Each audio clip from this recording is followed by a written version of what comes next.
Subscribe करें और bell दबाएं ताकि कोई खबर रह न जाए।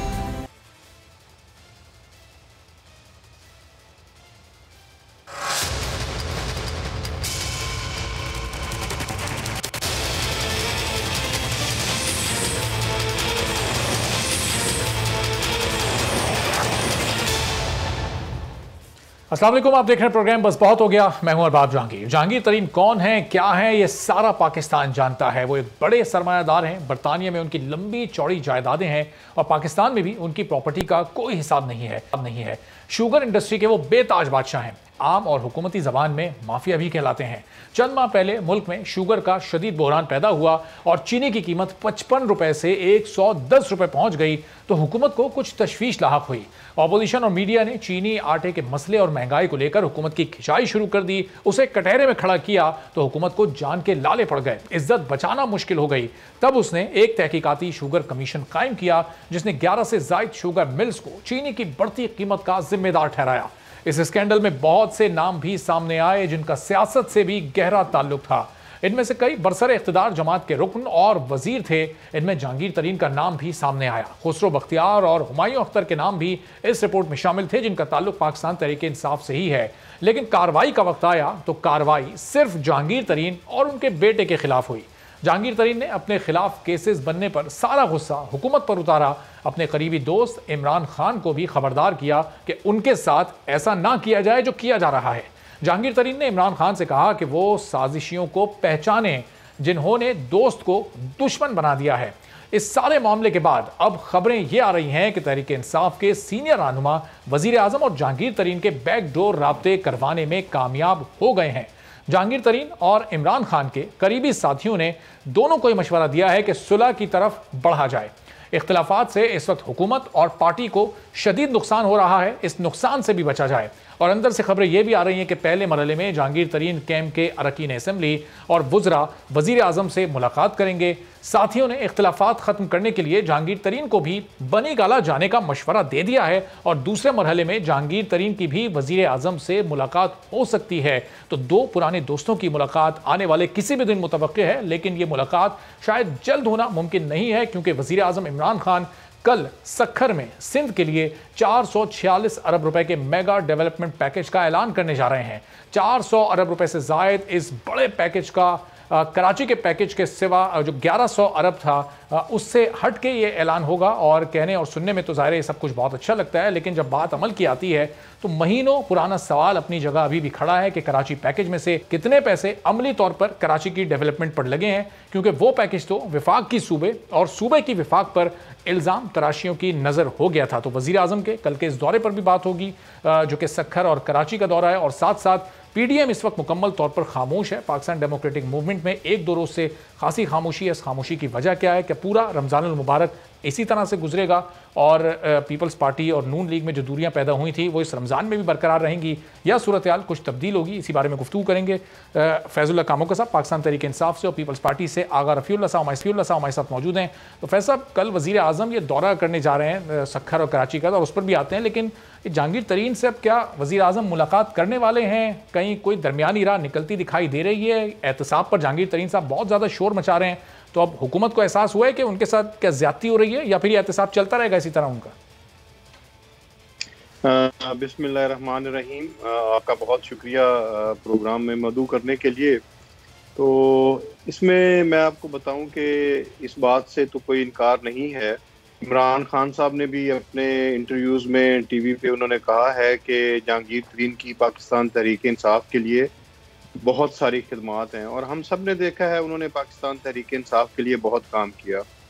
तो अभी ये जो शुगर स्कैंडल आया और उसके बाद के जो हालात वाक़यात हैं, इससे पहले भी कई पाकिस्तान तहरीक इंसाफ के लोगों के ऊपर इल्ज़ामात भी लगे और उन्होंने अपने उसके ऊपर जो है वो जवाबात भी दिए। तो हम सब तो इस मामले में दुआ गो हैं कि अल्लाह करे ये मामलात जो हैं वो अच्छे तरीके से हल हों और जहांगीर तरीन जो है वो दोबारा से पाकिस्तान तहरीक इंसाफ का हिस्सा बने। और पाकिस्तान तहरीक इंसाफ को मजबूत करें, इमरान खान साहब का फैसल साहब, जहांगीर तरीन अभी तक की इत्तलात के मुताबिक तो पाकिस्तान तहरीक इंसाफ का हिस्सा ही हैं, और लेकिन वो अपनी जमात पर ही इल्ज़ाम लगा रहे हैं कि जमात के अंदर से उनके खिलाफ साजिश हो रही है, इंतकामी कार्रवाई उनके खिलाफ की जा रही है, और ये किसी की हिदायत पर हो रही है। तो ये किसकी हिदायत पर ये कार्रवाई हो रही है, किस जानिब वो इशारा कर रहे हैं? देखिए, इस बात का तो मुझे इल्म नहीं है कि वो किसकी तरफ इशारा कर रहे हैं। एक बात का मुझे पता है, खान साहब जो है उनका बड़ा वाज़ेह और साफ मौक़िफ़ है। वो कहते हैं कि जिसके ऊपर भी इल्ज़ाम लगे वो अपने इल्ज़ाम से क्लियर हो और उसको जो है वो जवाबदेह होना चाहिए। तो इंशाअल्लाह ताला हम उम्मीद करते हैं कि जहांगीर तरीन साहब जो है वो पाकिस्तान के सबसे बड़े टैक्स पेयर रहे हैं, और उनकी जो हिसाब किताब हैं वो बेहतर निकलें और उसमें कोई ऐसी बात ना हो तो वो दोबारा से एक्टिव हों तहरीक इंसाफ में और पार्टी की मजबूती के लिए काम करें। सही। तो आगा साहब, अब ये जहांगीर तरीन साहब के खिलाफ जो एहतसाब चल रहा है, इसके बाद आपकी उम्मीदें जिंदा हो गई हैं? पंजाब में आप अदम एतमाद की तहरीक लाना चाहते थे, नून लीग उसके हक में नहीं है, उन्होंने आपका साथ नहीं दिया, तो अब क्या जहांगीर तरीन साहब से आप उम्मीद लगा सकते हैं? चूँकि एक बड़ी तादाद में उनका हम ख्याल ग्रुप उनके हमरा मौजूद है, पाकिस्तान तहरीक इंसाफ का एक बड़ा हिस्सा उनके साथ है, तो इस वक्त फिर क्या सोच रही है पीपल्स पार्टी? बहुत शुक्रिया तमाम दोस्तों को सलाम। बात यह है कि मुझे मजा जब आ रहा है, मेरे कुलीग और मेरे दोस्त कमलता साहब जो बात कर रहे हैं कि सबसे बड़े टैक्स पेयर हैं, ये तो ये कह रहे हैं, लेकिन खान साहब कह रहे हैं कि सबसे बड़े चोर हैं वो। अब इशू ये है कि आप एक तरफ चोर बोले, दूसरी तरफ मुल्क के अच्छे बिजनेसमैन ही टैक्स पेयर होते हैं, तो अच्छे चोर तो टैक्स पेयर नहीं होते। खान साहब ने कब कहा ये? खान साहब ने जहांगीर तरीन साहब को ये सबसे बड़ा चोर कब कहा है? वो तो जरदारी साहब को और नवाज शरीफ साहब को कहते हैं। तो ये FIR फिर FIR अपने पास से नहीं, ये FIR किस चीज की काटी गई है? FIR तो चोरों पे काटी जाती है ना भाई। देखिए, FIR तो किसी पे भी कर सकती है। अच्छा, दूसरे मुझे कंप्लीट करने दे। ठीक है आगा साहब, कमुका साहब रुकिएगा जरा, आगा साहब कंप्लीट कर ले, फिर वापस आता हूं आपकी तरफ। जी आगा साहब, आप कंप्लीट। मुझे कंप्लीट देखिए, बात ये है कि ये वही जहांगीर तरीन है जब इनके खिलाफ सुप्रीम कोर्ट में फैसला आया, तब खान साहब के स्टेटमेंट उठाने, जब सुप्रीम कोर्ट में इनके हक में फैसला आया, जब खान साहब जब वो हेली जहाज लेके घूम रहे थे, मुख्तलिफ बास्केट में लेके आ रहे थे, उस टाइम के स्टेटमेंट देखें। मसला ये नहीं है, मसला ये है कि अगर आप वाकई में रियासत के सरबराह हैं और आप प्राइम मिनिस्टर ऑफ पाकिस्तान है, तो आपको ये अकाउंटेबिलिटी की जो बातें कर रहे हैं, तो फिर आपके दाएं बाएं अभी भी बहुत से लोग बैठे हुए हैं, अभी भी आपके मानक जब्बा, हेली और दूसरे तीसरे मिलियन फीस सारे वो आप स्टे पे लेके उसको रोके हुए हैं। अगर अकाउंटेबिलिटी आपको पसंद है, अकाउंटेबिलिटी आप चाहते हैं, तो आप क्रॉस ऑफ द बोर्ड सबके खिलाफ करें ना। ये जब आपको जिस चीज से तकलीफ हो या जिस चीज से आपको ये तमाम इदारों को आप एज ए टूल यूज करें अपने मुफादात में, अपने फायदे के लिए, तो फिर तो हो गई, रियासत में काम हो गया। फिर तो यही होगा जो आज हो रहा है, आप अपना टाइम गेन करेंगे, 22 करोड़ आवाम तकलीफ में रहेगी। जैसे कि अभी थोड़ी देर पहले आपने कहा कि 446 अरब रुपए का एक बड़ा जबरदस्त प्रोजेक्ट आ रहा है, कल ऐलान करेंगे वजीर आजम सखर में। एक मिनट, वो 1100 अरब से आठ के आ रहा है, समझ के। तो ये वो वाली बात हो गई, वो जो बादशाह की एक स्टोरी सुनाई गई कि ये लेने देने की बातें बीच में कहाँ से आ गई। आपने अच्छे गाने सुने और मैं खुश हुआ और मैं इनामात का ऐलानात करता रहा, आप खुश हुए, आपके कान खुश हुए, मेरे कान खुश हुए, ये लेने देने की बात बीच में। तो ये तो हम सुन रहे 3 साल हो गए, कराची के लिए पैकेज, सिंध के लिए पैकेज, कराची के लिए पैकेज, सिंध के लिए पैकेज, अब रह गए 2 साल। इस 2 साल में अल्लाह करे ये कोई रोड मैप ही दे दे, ऐसे तो बहुत दूर की बात है, ये कोई प्लान ही दे दे कि ये 1100 अरब रुपए या 446 अरब रुपए हम खर्च किस चीज के ऊपर करेंगे। हम ये तो ऐसा तो है नहीं कि बादशाह सलामत का दिल चाहा, उन्होंने कहा कि जी ये ले लो वो ले लो, कोई प्लान, कोई मंसूबा। देखते हैं कल खान साहब ये कराची जब भी आए। लेकिन आगा साहब, ये वर्किंग रिलेशनशिप आपकी सिंध हुकूमत की और वफाकी हुकूमत की अच्छी होगी तो फिर ज़ाहिर है दोनों हुकूमतें मिलकर कराची के लिए कुछ कर सकेंगी ना। कराची कमेटी बनी थी, वो तो मुकम्मल तौर पर गैर फाल हो गई। सिंध हुकूमत के नहीं है, वो वजीर आजम पाकिस्तान सिंध के अवाम के हैं। सिंध के लोगों ने भी उनको वोट दिया, सिंध के लोग इस मुल्क का हिस्सा है। आप छोड़े पीपल्स पार्टी को या सिंध हुकूमत को, आप लोगों के लिए बात करें। आपने तो कहा था कि जनाब मैं कराची का प्राइम मिनिस्टर होगा, आपने तो कहा था कि सिंध की महरूमी खत्म करूंगा। आज सिंध का जो अपना शहर है NFC का, वो आप देंगे, आप हमें क्या पैकेजेस और क्या फंड देंगे? जो हमारा ड्यू NFC का हिस्सा है वो नहीं मिलना हमें। पैकेजेस ये लोगों को आप सुनाने के लिए तो अच्छी बात है, लेकिन देंगे आप कुछ नहीं। अच्छा जी फैज साहब, ये कराची पैकेज का भी ऐलान किया गया था, वो 1100 अरब, और सिंध हुकूमत यही अभी भी शिकायत करती है कि उसमें से भी कुछ नहीं मिला। अब ये कल एक नया ऐलान वज़ीर आज़म करने जा रहे हैं। ऐलान पर ऐलान तो होते रहेंगे, लेकिन ये अमली जामा कब पहनेंगे, अमली तौर पर कब ये डेवलपमेंट सिंध में होती नजर आएगी विफाक के मनसूबों के तहत? देखिए, मैं आपसे गुजारिश करना चाहता हूँ, पहले तो मैं आगा साहब की बात का जवाब दूंगा। इन्होंने कहा जी कि चोर पे FIR कटती है। FIR तो किसी पे भी कट सकती है। ये FIR के अगर ये पूरे माने समझ लें, आगा साहब मेरे भाई हैं, बड़ा अच्छा इनके साथ असेंबली में एक कोलीग का जो एक अच्छा ताल्लुक होना चाहिए वो है इनके साथ। FIR means first information report. तो उसके बाद इन्वेस्टिगेशन होती है और किसी के मुजरम साबित होने का उसके बाद फैसला होता है। तो ये देखें, खान साहब ने इससे बढ़ के क्या बात होगी कि उन्होंने जहांगीर तरीन साहब को कहा कि आप अपने आप को क्लियर करें, ये चीज़ें सामने आई हैं, और जहांगीर तरीन साहब उन सारी तहकीकात को फेस कर रहे हैं, और वो हम दुआगो हैं कि ये मसला उनका ख़त्म हो और वो फिर से जो है वो तहरीक इंसाफ के जो दायरे में शामिल हों और इमरान खान साहब को मजबूत करें, उनके साथ खड़े हों। हमारे लिए तो इसी में खुशी की बात होगी। वो कमेंट तो अगर इजाजत है जी आगा साहब जल्दी से करते हैं, फिर फैज साहब से सवाल करूं मैं भाई की बात सही है कि फर्स्ट रिपोर्ट FIR और ये अगर कमिश्नर साहब जो है ना, मेरे PTI में कुछ चंद लोगों के साथ जो रिलेशन दिल और मोहब्बत वाला है, उनमें एक ये है, इनसे ये कहें कि ये JIT बनने के बाद, इसमें इंक्वायरियां होने के बाद FIA ने इसके ऊपर जो है ना एक पूरी तहकीकाती रिपोर्ट प्राइम मिनिस्टर को दी। प्राइम मिनिस्टर ने उस रिपोर्ट की रोशनी में ये परमिशन दी कि ठीक है, इनके खिलाफ FIR करें, और ये प्रूफ हो रहा है कि ये लोग जो है ठोकरे। सही। अब और आगा साहब, जिस तहकीकात का आप जिक्र कर रहे हैं, उस तहकीकात को जहांगीर तरीन अपने खिलाफ इंतकामी कार्रवाई के तौर पर ले रहे हैं, तो फैजुल्लाह साहब जवाब आप दे दीजिएगा। रूमीना खुर्शीद साहब नून लीग की रहनुमा और कारी उस्मान साहब भी जब से ज्वाइन कर चुके हैं। जी ये कि जितनी रिपोर्टें हैं वो इन्होंने चीनी के हवाले से की, और उसके खिलाफ जो FIR की उसका चीनी और इन तमाम चीजों से कोई ताल्लुक ही नहीं है। तो उसके खिलाफ जो FIR की है और जो तहकीकात की है वो और है, FIR कुछ और है। सही, चलें आगा साहब, मैं सारे अकाउंट सीज हो गए। ठीक है, मैं आता हूं आपकी तरफ। जरा फैजुल्लाह साहब इस पर जवाब दे दें। फैजुल्लाह साहब, ये जो पहले इंक्वायरी हुई, इन्वेस्टिगेशन हुई, उसको का जवाब ये है जी, और उसको इंतकामी कार्रवाई क्यों कह रहे हैं जहांगीर तरीन साहब, इसका भी जवाब दे दीजिएगा जरा। जी, मैं इसमें गुजारिश कर दूं, आगा साहब जो हैं वो ये कह रहे थे पहले कि इमरान खान साहब के इर्द गिर्द लोग मौजूद हैं, तो मैं नहीं समझता कि जहांगीर तरीन से ज्यादा कोई खान साहब के करीब था, और उनके हवाले से अगर खान साहब तहकीकात का हुक्म दे सकते हैं तो किसी के बारे में भी दे सकते हैं।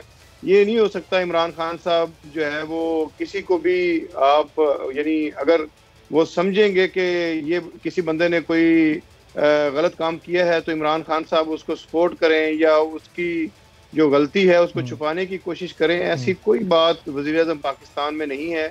He is a very blunt man, और वो बिल्कुल साहब, लेकिन सपोर्ट शायद ना किया, लेकिन सपोर्ट ली तो उनसे जब अभी एतमाद का वोट लिया तो राजा रियाज साहब ने खड़े होकर सबके सामने कहा था कि अगर जहांगीर तरीन साहब सपोर्ट ना करते तो वज़ीर आज़म वो एतमाद का वोट नहीं ले सकते थे।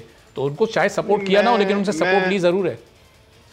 मैं इस बात को बिल्कुल सेकंड नहीं करता। देखें, पाकिस्तान तहरीक इंसाफ के लोग थे और उन्होंने पाकिस्तान तहरीक इंसाफ ही को सपोर्ट करना था, और उन्होंने पाकिस्तान तहरीक इंसाफ के साथ ही खड़े होना था। तो इसमें मैं ये नहीं समझता कि ऐसी कोई बात है। सही। बिल्कुल, ये सब लोगों ने जो किया है वो तहरीक, ये जितने भी लोग जहांगीर तरीन साहब के साथ भी उनकी पेशी पे नजर आए हैं आपको, किसी एक बंदे ने भी ये कहा हो कि हम तहरीक इंसाफ का हिस्सा नहीं हैं। सही। चलें फैजुल्लाह साहब, आप ये कह रहे हैं कि ज़ाहिर है वज़ीर आज़म और हुकूमत तो कोई तफरीक नहीं करती, इमरान खान के पैरोकार नहीं है, एहतसाब हम इमरान खान सबके साथ हो रहा है, लेकिन अब जी बिल्कुल जी फैजुल्लाह, लेकिन अब अपोजिशन इसको किस तनाजुर में लेती है जरा? आगा रफी साहब ने तो अपनी राय दे दी, अब रूमीना बा और कारी उस्मान साहब भी हमारे साथ मौजूद है। रूमीना साहिबा, अब ये जो कुछ इस वक्त जहांगीर तरीन साहब के साथ हो रहा है, जाहिर है वो इस एहतसाब को इंतकामी कार्रवाई कह रहे हैं, कुछ हमदर्दियां, ऐसा लगा था राना सना साहब का जो बयान आया था कि आप लोग भी जहांगीर तरीन साहब के साथ हैं, क्या वाकई ऐसा है? आप समझते हैं कि उनके खिलाफ सही कार्रवाई हो रही है जो कि माजी में आप लोग मुतालबा भी करते रहे, या फिर आप समझते हैं कि ज्यादती हो रही है उनके खिलाफ और ये केसेस जबरदस्ती इंतकामी तौर पर चला रही है हुकूमत?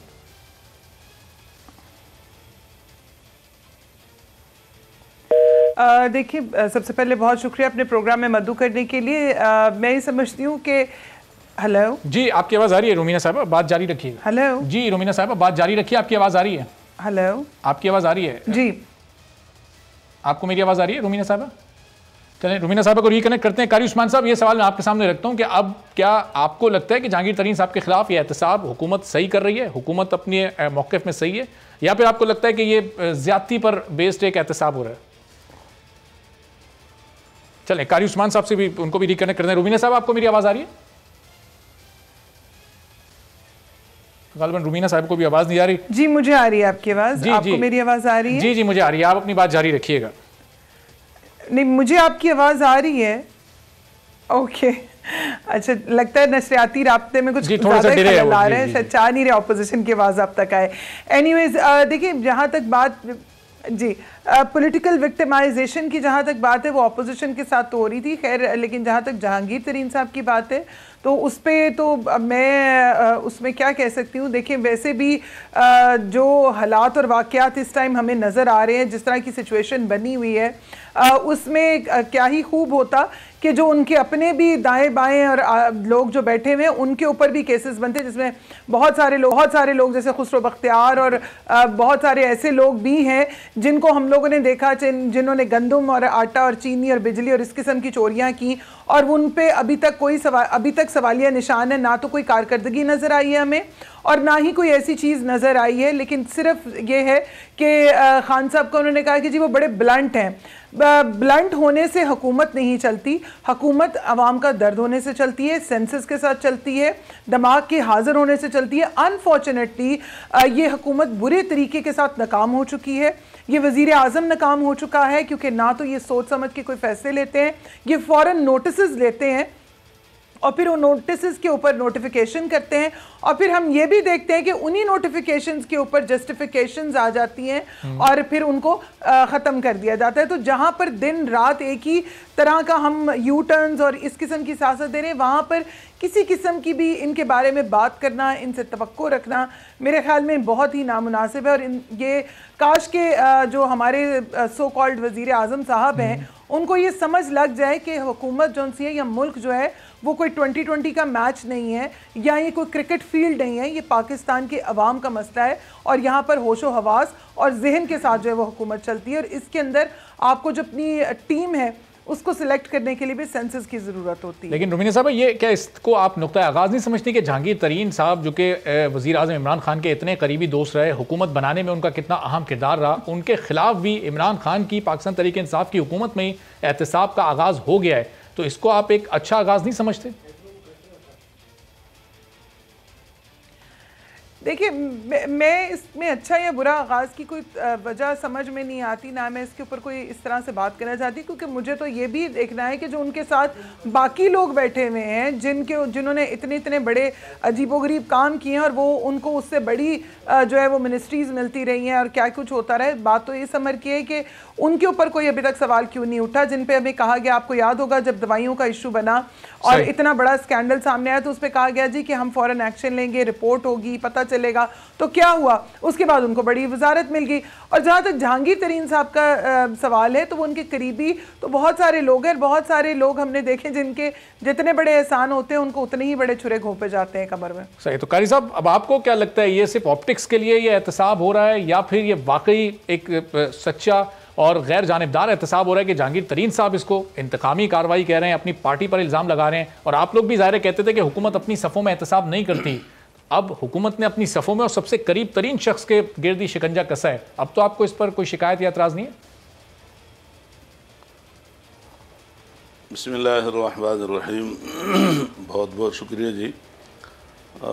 वैसे ये तो एक खेल है और उन्होंने जो अमल शुरू किया है ये उनका आपस का कोई और मसला हो सकता है।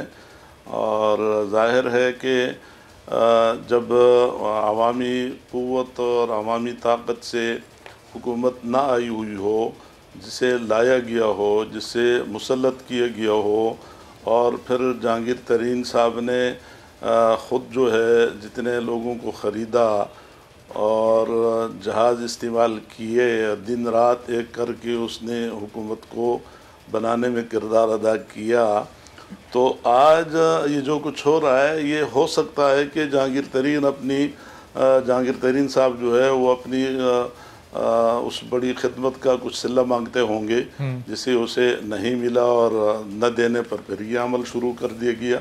मैं समझता हूँ कि ये एक दिखलावे के तौर पे बात है। अगर वाक़तन ये मुखलिस हैं और एहतिसाब करना चाहते हैं तो फिर ये इनकी जो जितने भी हुक्म इनके वज़रा हैं, इनकी टीम है, ये सारे के सारे गन का ढेर हैं और सब के सब जो है इस काबिल हैं कि उनका एहतिसाब किया जाए। और हर एक की कहानी है, हर एक की तारीख़ है, हर एक के पीछे एक कई किताबें हैं। आप देखें वज़ीर दाखिला जो है शेख रशीद साहब, वो ख़ुद बरमला कहता है कि मैं 15 वज़ीर हूँ। तो एक बंदा जब इस तरह के लोग उनके पास हों और इन्हीं के बारे में उन्होंने इमरान खान साहब के ये रिकॉर्ड पर है कि उन्होंने कहा था कि मेरा बस चले और मेरी हुकूमत आए तो मैं इन्हें चपड़ासी तक न रखूँ।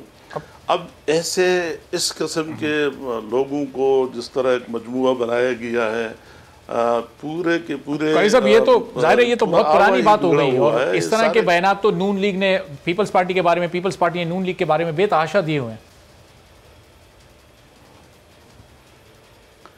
देखें, पीपल्स पार्टी ने नून के बारे में या नून ने पीपल्स पार्टी के बारे में या दूसरी किसी पार्टी ने किसी के बारे में कहा हो तो इस वक्त तो मैं वो बात आपसे कर रहा हूँ कि जिन लोगों के बारे में इमरान खान ने खुद कहा, उन्हें काबिल नफ़रत करार दिया, आज वो उसके साथ उस टीम में शामिल हैं। फिर आए रोज़ जिस तरह एक मजाक बनाया हुआ है कि रोज़ाना जो है कभी एक को हटा के दूसरे को रखते हैं, कभी तीसरे को हटा के चौथे को रखते हैं। और एक उन्होंने इस इतने बड़े मनसब से और पाकिस्तान से एक वो खेल समझा हुआ है। बिल्कुल, कई सब जाहिर इस पूरी मिस गवर्नेंस पर आप लोगों ने जाहिर पीडीएम बनाई थी और वो तहरीक चल रही थी, इसको एक खेल समझा। कई सब मैं वापस आपकी तरफ आता हूँ, जरा खेलते हैं आगा रफीउल्लाह साहब से जरा मैं जान लूँ कि अब पीडीएम में पीपल्स पार्टी के साथ चलना चाहती है, नहीं चलना चाहती? बिलावल साहब ने प्रेस कॉन्फ्रेंस की, उसके बाद अगले दिन मौलाना साहब ने जवाब दे दिया, उसके बाद मुकम्मल खामोशी है। तो आगा रफीउल्लाह साहब, ये अब पीपल्स पार्टी कब जवाब देगी मौलाना साहब को, चूंकि बॉल उन्होंने आपके कोर्ट में डाल दी थी? 2 रोज हो गए पीडीएम की तरफ से मुकम्मल खामोशी है। देखिए, ये ख्वाहिश लोगों की शायद पूरी ना हो। मौलाना साहब का हम बड़ा एहतराम करते हैं और एक हमारा पार्टी के कायदीन का और मौलाना साहब का एक अपना अलहदा से भी एक रिश्ता है और ताल्लुक है। बाकी रहा पीडीएम के हवाले से और पीडीएम के उस पर हमारा मौक़िफ़ वेरी फर्स्ट डे से बड़ा क्लियर है। हम किसी कंफ्यूजन के शिकार नहीं है। उसमें हमने जो मौक़िफ़ हमारा पहले दिन का था वो आज भी है। हम समझते हैं कि हम जमहूरी लोग हैं, हमारा हर अमल जो है वो पार्लियामेंट में होता है और पार्लियामेंट से बाहर और पार्लियामेंट के अंदर हम वो बात करेंगे जो जमहूरियत को पीडीएम में शामिल दूसरी जमातें जमहूरी नहीं है कि नून लीग और मौलाना साहब की जमात क्या जमहूरी नहीं? अगर वो जमहूरी नहीं होती तो हम उनके साथ एहतियात क्यों करते हैं? हम एहतियात ही हमने जमहूरी जमातों के साथ किया हुआ है, लेकिन हर जमहूरी जमात का अपना एक जाती अपने एक मौक़िफ़ है और अपने एक नजरिया है। मैं अपना नजरिया मौलाना साहब के ऊपर नहीं थोप सकता, ना मौलाना साहब हम पर थोप सकते हैं। हमारा शुरू दिन से एक रोड मैप दिया, हमने कहा कि ठीक है, हर जमात का मुख्तलिफ मौक़िफ़ और मुख्तलिफ नजरिया, लेकिन अब ये मुख्तलिफ मौक़िफ़ और नजरियात के साथ क्या पीडीएम आगे चल सकेगी? एक ब्रेक के बाद से बात करते हैं। आगा रफीउल्लाह साहब, बहुत शुक्रिया, आप हमारे दीगर तीनों मेहमान हमारे साथ मौजूद हैं। ब्रेक के बाद फिर मजीद बात होगी।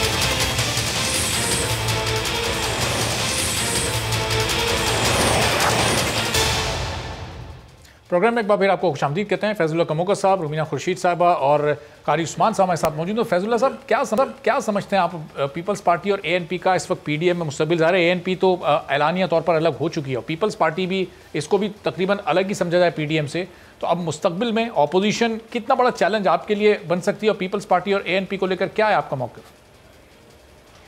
देखिए, सबसे पहले तो कारी उस्मान मुझसे बात कर रहे हैं, मैंने कारी साहब आ रहा हूँ मैं आपकी तरफ, फैजुल्लाह साहब से पूछें। फरमा रहे थे कि हमारी हुकूमत के बारे में गंद का ढेर, तो ये तो पाकिस्तान के लोग जानते हैं कि मौलाना फजलुर रहमान और उनके साथ जो जिस गंद के ढेर पे वो बैठे हुए हैं, ये ऐसे ही मिसाल है। आप एक ये घोड़ा गाड़ी लें और उसके चारों तरफ आप घोड़े बांध दें और फिर उन चारों को जो है वो आप चाबुक से मारें तो उनको दौड़ाएं, तो फिर जो हाल होगा उस घोड़ा गाड़ी का वही हाल आज PDM का है। तो पीपल्स पार्टी ने अपने कार्ड्स बड़े स्मार्टली प्ले किए हैं और उन्होंने गेन किया है। वो अपोजिशन लीडर, उन्होंने इनसे वोट भी लिया नेशनल असेंबली में सेनेट के लिए, फिर उसके बाद लीडर ऑफ द अपोजिशन जो है वो बनने में कामयाब हो गए सेनेट में। तो मौलाना फजलुर रहमान साहब अब इस वक्त झुंझलाए उकताए वो पीपल्स पार्टी को अब वो कोसने दे रहे हैं। अभी लास्ट जो है वो जो प्रेस कॉन्फ्रेंस उन्होंने की जिसमें उन्होंने कहा कि फैजुल्लाह साहब, आपकी इत्तेहादी जमात बलूचिस्तान अवामी पार्टी ने कैसे उनको वोट दे दिया? आपने फिर उनसे दरियाफ्त नहीं किया कि आपकी इत्तेहादी है वो हुकूमत में? देखिए जी, इत्तेहादी हैं, अपना अपोजिशन लीडर के लिए वो अगर उन्होंने किसी ने अपना उसको पीपल्स पार्टी को सपोर्ट किया है तो वो कर सकते हैं, उसमें तो कोई हमारी इत्तेहादी पार्टी है उसके लिए तो मैं जवाबदेह नहीं हूँ। तो बाकी रहेगी बात ये, मैंने आपको कहा है कि पीपल्स पार्टी ने बिल्कुल आउट क्लास कर दिया मुस्लिम लीग नून को और मौलाना फजलुर रहमान के तमाम हसरतें उनके दिल में रह गई। जो मार्च वो करना चाहते थे वो उनका ख्वाब ही रहेगा, वो नहीं कर पाए और पीपल्स पार्टी ने बड़ा स्मार्टली प्ले किया है और एक पॉलिटिकल मैच्योरिटी का मुजाहरा करते हुए उन्होंने इनको बिल्कुल चारों शाने चित किया। ये पार्टियां कभी भी एक दूसरे के साथ नहीं चल सकती, किसी सूरत नहीं चल सकती। 30 साल 40 साल की राइवलरी है और वो रहेगी। तो असल में सिर्फ और सिर्फ मकसद ये था इकट्ठा होने का कि अपनी लूट मार के पैसे को बचाना है और जो हमारी खानदानी बादशाहतें बनी हुई हैं जिस जिस जगह पे उनको कायम रखना है। सही। तो उसमें जब पीपल्स पार्टी ने देखा कि ये तो अपने तौर पे डील करने के चक्कर में है, तो पीपल्स पार्टी जो थी वो नून वालों ने कहा कि ये अपने चक्कर में ये डील कर रहे हैं, तो एतमाद तो पहले से नहीं था। तो ये जो कह रही थी रुमीना खुर्शीद आलम के छुरे तो इन्होंने हाथों में पकड़े हुए थे, एक दूसरे के लिए बगल में छुरी और मुंह में राम राम, और एक दूसरे के साथ जफ्फियां भी डाल रहे थे और साथ ही पीछे इन्होंने खंजर भी छुपाए हुए थे। और जब मौका मिला है तो इन्होंने एक दूसरे के साथ जो सलूक किया है वो पूरी कौम देख रही है। और मतलब उससे जाहिर PDM का बहुत बड़ा धचका भी PDM को लगा है सामने। तो रुमीना साहबा ये धचका नहीं लगा जी, ये फिजिकली तो खत्म हो चुकी है जमात, PDM इंशाल्लाह मुत्तहिद खत्म हो चुकी है। आप ये खुशी ना मनाएं जी, ये आप भी इधर हैं मौलाना साहब, हम भी इधर हैं। जिस दिन मुत्तहिद हो जाए उस दिन फिर दोबारा आप अपने प्रोग्राम में हमें बुला लीजिएगा। सही चलें फैजुल्लाह साहब, जरा कर लूंगा। जी जी, ये मैं बता दूं एक बात, आखिरी बात जी, इमरान खान साहब ने बहुत अरसा पहले कहा था कि जब तहरीक इंसाफ हुकूमत में आएगी तो ये जितने भी पाकिस्तान को लूटने वाले लोग हैं ये सारे अपनी लूट मार को बचाने के लिए पाकिस्तान तहरीक इंसाफ के खिलाफ इकट्ठे होंगे। और ये सारे इकट्ठे हुए और फिर उसके बाद जब कहीं पे किसी को कोई फायदा नजर आया है तो उसके लिए उन्होंने फिर एक दूसरे को काट के फेंक दिया। सही। तो रुमीना साहब, अब ये पीपल्स पार्टी जाहिर है ANP अलग हो गई PDM से, शहबाज साहब वापस आ रहे हैं, एक अच्छी खबर भी आपके लिए लेकिन साथ ही एक बुरी खबर भी है। तो अब कैसे इस पूरी सूरत हाल को अब आप लोग इस रमज़ान मुबारक में संभालेंगे? मौलाना साहब ये कह रहे थे कि PDM को कोई धचका नहीं लगा, आप भी यही समझती हैं, नून लीग समझती है कि PDM को धचका नहीं लगा पीपल्स पार्टी और ANP के जाने से?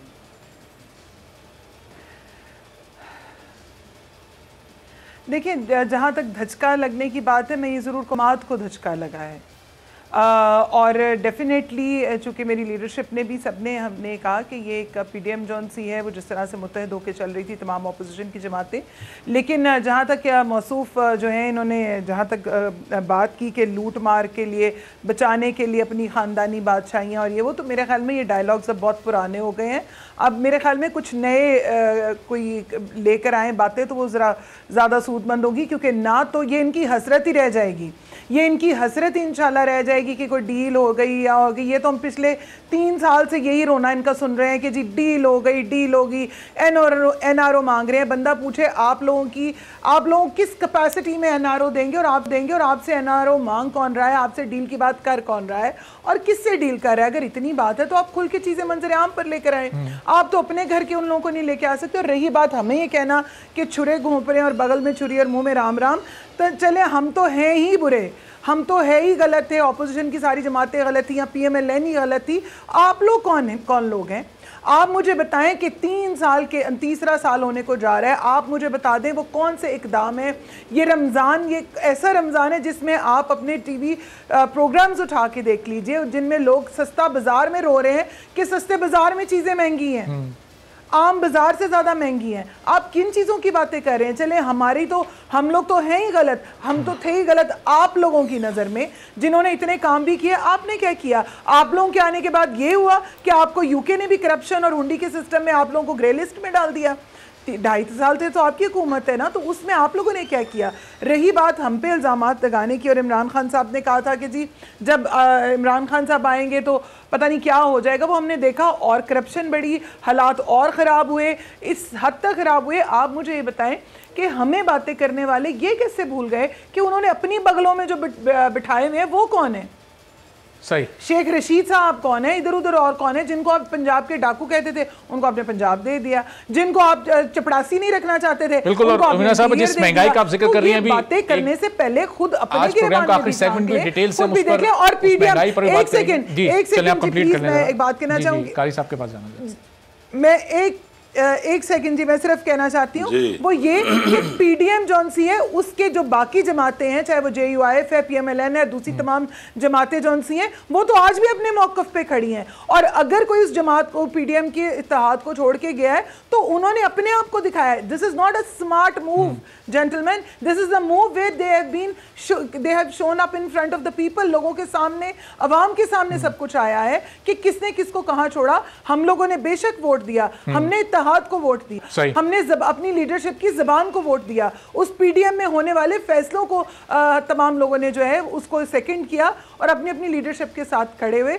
हमारी पार्टीज और ऑपोजिशन की तमाम जमातें जो पीडीएम के साथ हैं वो आज भी अपने मौकफ पे। ठीक है, चलें रुमिना साहब, पॉइंट आपका आगे। अब जरा मेरे ख्याल में एक छोटी सी सीट के लिए जो पीडीएम को छोड़ के गए हैं वो तो नजर आ गए। सही है, लेकिन अब कारी साहब ये आपसे पीपल्स पार्टी वालों का शिकवा है कि मौलाना साहब का झुकाव नून लीग की तरफ ज्यादा है। अभी मौलाना साहब ने बात भी की तो पीपल्स पार्टी के कोर्ट में उन्होंने बॉल डाली कि पीपल्स पार्टी अब जवाब दे।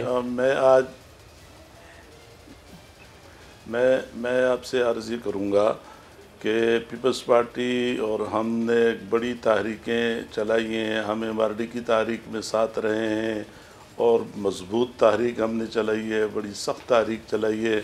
ऐसी कोई बात नहीं है कि हम पीपल्स पार्टी को नज़रअंदाज करते हैं या नून लीग को करीब, हमारे लिए सब बराबर हैं।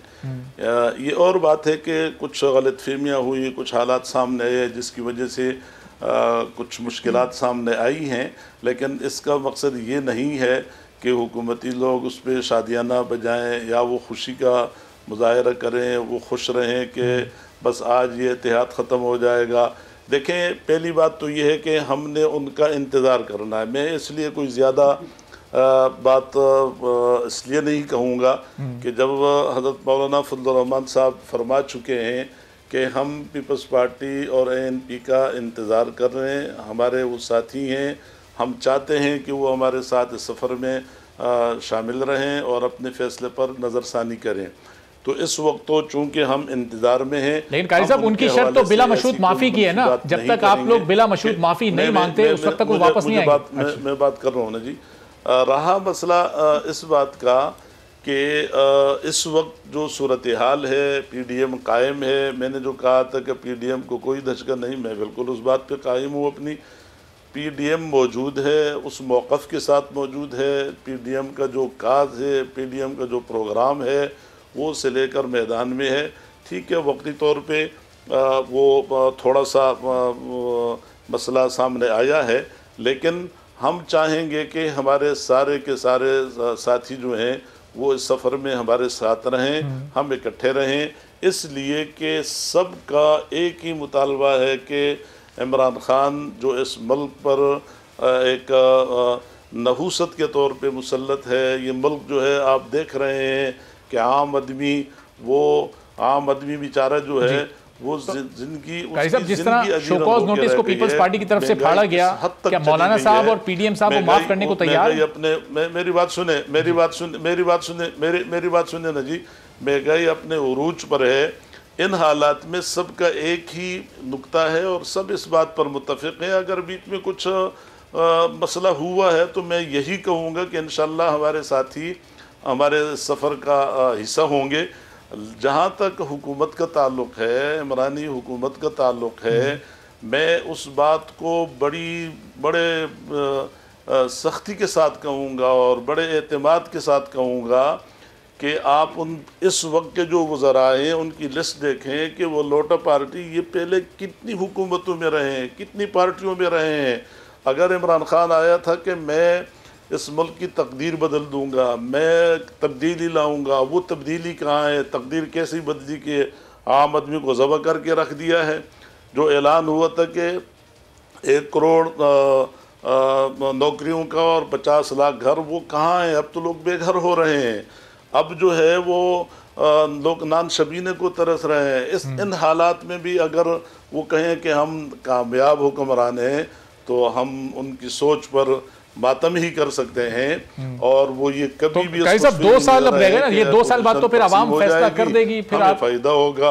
कुछ भी हो, अपोजिशन इस मसले पर मुत्तफिक होगी कि इमरान ख़ान को जाना है। ये इस मुल्क के लिए एक सिक्योरिटी रिस्क है, इसको जाना चाहिए। इस मुल्क के अवाम को एक नया साले क़यादत आनी चाहिए, मिलनी चाहिए। अवाम अब चाहते हैं कि तब्दीली अवाम चाहते हैं, तो इस चीज़ के लिए मैं समझता हूँ कि वो कोई इतनी बड़ी बात न कहें कि जो अभी फैजुल्लाह साहब बहुत कुछ कह कर गए हैं, ऐसा नहीं है। और इंशाअल्लाह ठीक है, चलें, इस मकसद के लिए आपने ये PDM बनाई थी, लेकिन PDM खुद इस वक्त इत्तेहाद का जो PDM इत्तेहाद है वो इस वक्त मुत्तहिद नहीं है। बहुत बहुत शुक्रिया फैजुल्लाह कमोका साहब, रुमीना खुर्शीद साहिबा, कारी उस्मान साहब, गुफ्तगू तीनों का मौक़िफ़ आपके सामने। एक ब्रेक लेते हैं, ब्रेक के बाद रमज़ान मुबारक के शुरू होते ही चीज़ों की कीमतों में दुगना इजाफा हो जाता है। कुछ चीज़ों की कीमतें तो 2 गुना से भी ज़्यादा बढ़ चुकी हैं। मुख्तलिफ शहरों में इस वक्त सूरत हाल क्या है, अपने नुमाइंदगान से बात करेंगे और वहाँ की डिटेल्स देंगे एक ब्रेक के बाद।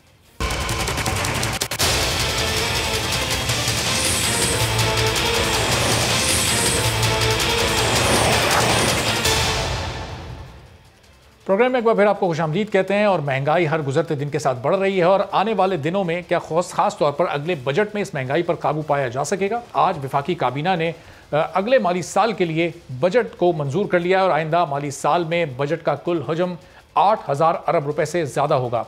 आइंदा माली साल का यह बजट 3,154 अरब रुपए के खसारे का बजट होगा और मुल्क की कुल आमदनी 7,989 अरब रुपए होगी। वफाकी हुकूमत के अखराजात का तखमीना 8,056 अरब रुपए लगाया गया है। आइंदा साल कर्जे GDP की 3.84 शरह तक पहुंच जाएगी और सूबों को NFC अवार्ड के तहत 3,527 अरब रुपए मिलेंगे। कर्जों पर सूद की अदायगी के लिए 3,105 अरब रुपए मुख्तस होंगे और दिफाई बजट में इजाफा करके उसे 1,330 अरब रुपए कर दिया गया है। पेंशन्स के लिए 480 अरब रुपए मुख्तस किए जाएंगे, जबकि सब्सिडी के लिए 501 अरब रुपए रखे गए हैं और तरक्याती बजट के लिए 800 अरब रुपए मुख्तस किए गए हैं।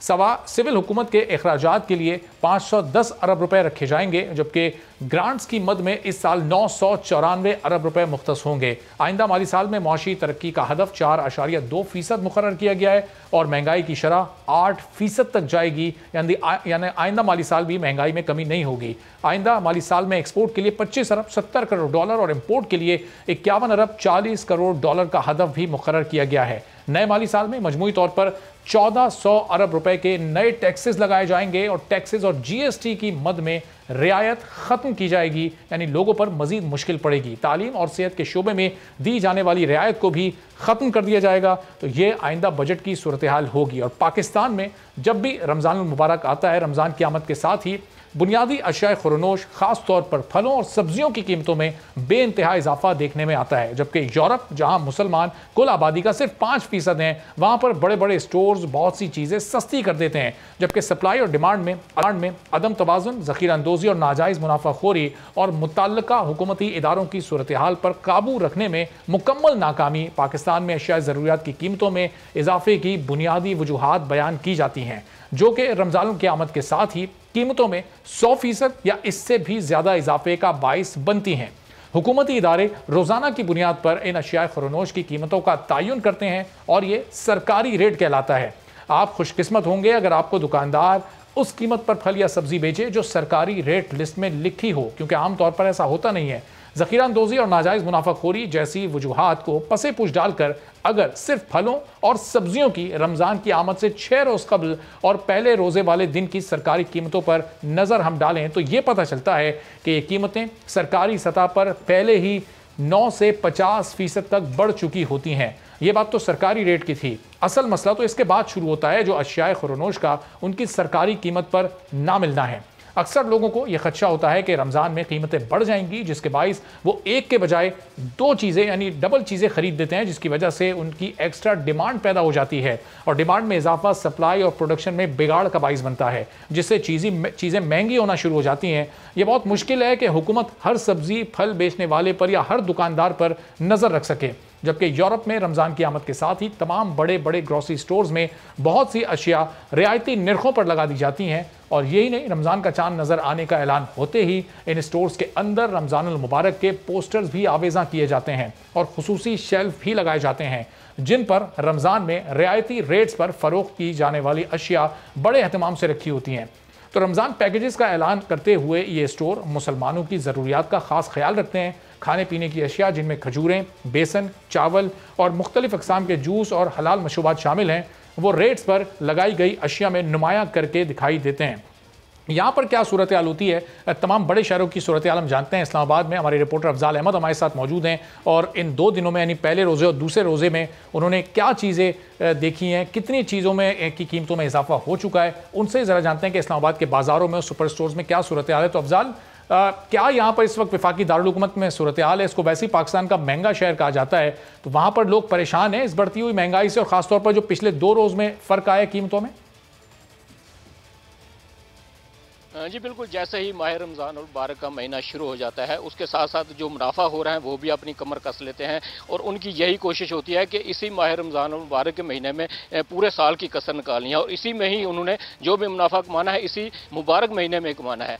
उसके साथ साथ आज जैसे कि हुकूमत पाकिस्तान की तरफ से हर शहर में सस्ते बाज़ार लगाए गए, जहाँ पर शहरियों को रिलीफ मिलना था वहाँ पर कोई रिलीफ नामी कोई चीज़ नहीं है। वहाँ पे किसी शहरी को कोई रिलीफ नहीं मिल रहा है। जहाँ पे फल है, सब्जियां हैं, वो दुगने जो रेट पे मिल रही हैं। जो रेट लिस्ट अवेज़ा की जाती है उसके मुताबिक जो हर एक आइटम पे 10 से 15 रुपये इजाफा करके शहरियों को चीज़ें फ़रोख्त की जा रही हैं। उसके साथ साथ जो गोश्त है, छोटा गोश्त है, बड़ा गोश्त है, मुर्गी का गोश्त है, उसमें भी 100 से 1200 रुपये तक, 100 से 200 रुपये तक इजाफा किया गया है। उसके साथ साथ जो चीनी है वो भी यूटिलिटी स्टोर पर गायब हो गई है, वो पैद हो गया। उसके चीनी जो है वो ब्लैक में जो शहरी है वो खरीदने पे मजबूर हैं। वो अब जो 68 रुपये मिलनी थी वो अब 110 रुपये लेने पे खरीदने पे मजबूर हो गया। उसके साथ साथ जो यूटिलिटीज पे घी, ठीक है, चलें अफजाल, बहुत शुक्रिया। इस्लामाबाद में हर चीज़ की कीमत डबल हो गई। कॉन्सेप्ट ये है कि इस एक महीने में पूरे साल की कमाई कर लो और इस मुक़द्दस महीने का एहतराम भी ख़त्म होकर रह गया है। लाहौर की सूरत हाल जानते हैं। लाहौर से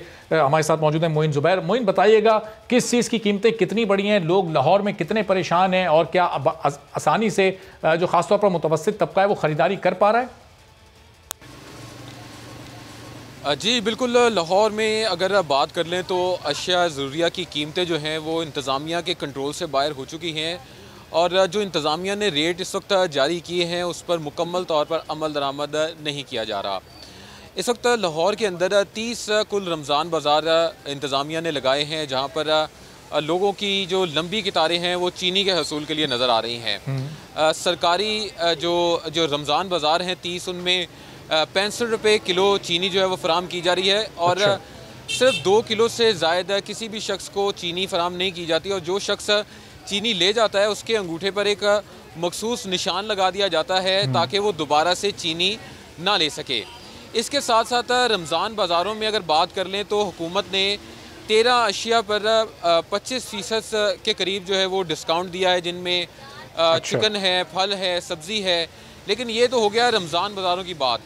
अगर आम मार्केटों की बात कर लें तो वहाँ पर लोगों की इस वक्त सिर्फ यही कोशिश है कि चीनी ले ली जाए, लेकिन चीनी जो है वो आम मार्केट में मुकम्मल तौर पर नायाब हो चुकी है। और उसकी वजह यह है कि हुकूमत ने नोटिफिकेशन एक जारी किया है। अगर आपको कैमरामैन दिखा सकें, ये मेरे सामने नोटिफिकेशन आ रहा है। ये नोटिफिकेशन के मुताबिक 85 रुपये फ़ी किलो चीनी जो है वो ये जनरल स्टोर्स को फ़रोख्त करने का हुक्म दिया गया है, लेकिन 85 रुपये किलो जो है वो चीनी फ़रोख्त नहीं की जा रही। उसकी वजह ये है कि जो बोरी है उसकी कीमत ही 5,000 के करीब बताई जा रही है। तो यहाँ पर जो सरकारी रेट लिस्ट से आवेज़ा हैं दुकानों में, लेकिन उन निर्खों पर नहीं बल्कि मनमानी निर्खों पर लाहौर में ये चीज़ें फ़रोख्त की जा रही हैं। कराची में सूरत हाल क्या है? शाहरुख शाह हमारे नुमाइंदा हमारे साथ ही मौजूद हैं। तो शाहरुख बताइएगा, ये फैमिलीज़ कितनी मुश्किल में, ख़ासतौर पर जो सुपर स्टोर्स हैं वहाँ पर उनके लिए अपने बजट में ख़रीदारी करना कितना मुश्किल हो रहा है? जी बिल्कुल, देखें माह रमज़ान का महीना है और तीसरे रोज़े की जानिब जो है वो हम लोग जा रहे हैं। अगर बात करें जो है वो इस महीने में अशिया खुर्दनोश की कीमतों की, तो उसमें काफ़ी इजाफा देखने में आ रहा है। हुकूमत की जानिब से और इंतज़ामिया की जानिब से जो है वो पैकेज रखा गया है, रमज़ान पैकेज, जो कि यूटिलिटी स्टोर्स पर दस्तियाब है। अगर बात की जाए यूटिलिटी स्टोर्स की और इंतज़ामिया के पैकेज की, तो वो भी जो है वो कीमतें उसकी भी कम नहीं है।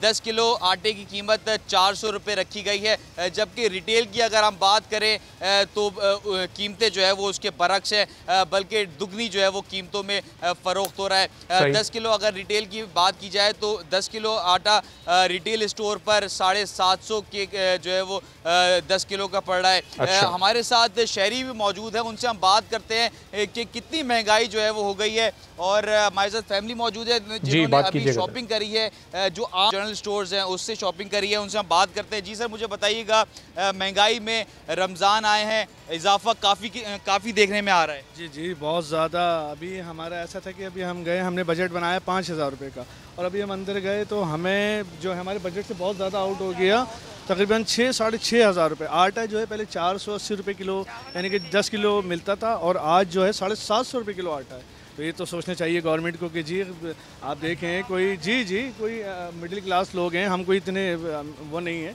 लेकिन सर जी कोशिश ये करेंगे, इनको सोचना चाहिए कि जो रमज़ान या कोई ऐसे इवेंट आते हैं, त्यौहार आते हैं, तो उसमें ख्याल करना चाहिए गरीब आवाम। सही। तो ये सूरत हाल है कराची में कि फैमिली ने 5,000 का बजट बनाया, लेकिन वो बढ़कर 6,500 रुपये पर पहुंच गया।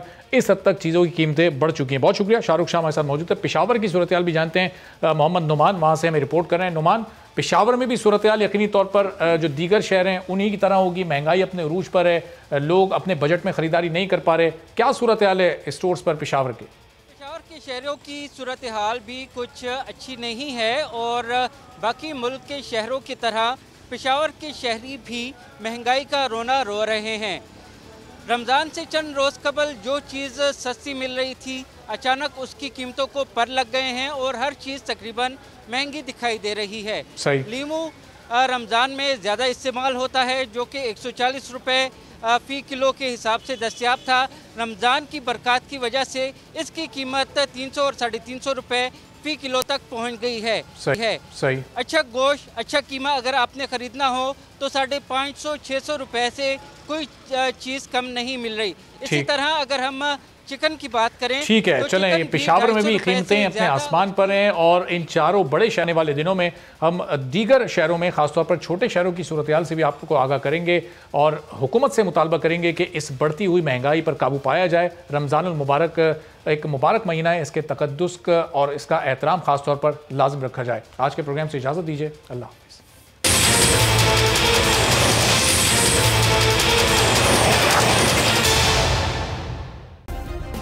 सब्सक्राइब करें और बेल दबाएं ताकि कोई खबर रह न जाए।